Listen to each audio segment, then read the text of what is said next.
જેતપુરમાં ભાજપના દિગ્ગજ નેતાની નારાજગી સામે આવી છે। ટિકિટ ન મળતા પત્નીએ અપક્ષ ઉમેદવારી નોંધાવી।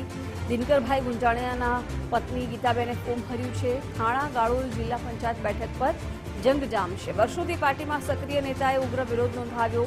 પૂર્વ તાલુકા પ્રમુખની નારાજગીથી ભાજપમાં ભારે દોડધામ જોવા મળી રહી છે। રાજીનામા અંગે યોગ્ય સમયે જવાબ આપવાનું નિવેદન આપ્યું।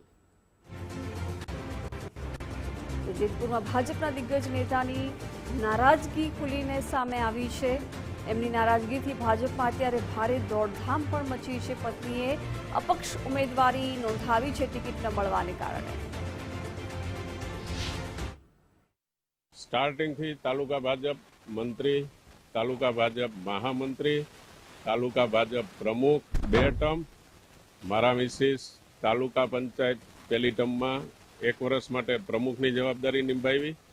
ત્યાર પછી લાસ્ટ ટર્મમાં કારોબારી ચેરમેનની જવાબદારી નિભાવી છે। રહી વાત અપક્ષ માટેની, અમારી હાજરી આખા જેતપુર તાલુકામાં છે અને અમે બંને હસબન્ડ એન્ડ વાઇફ આખા તાલુકામાં જો એક્ટિવ હોય તો મારે એનું પ્રમાણ નથી આપવાનું। જેતપુરની જનતા નક્કી કરી લે કે આ કોણ એક્ટિવ હતું।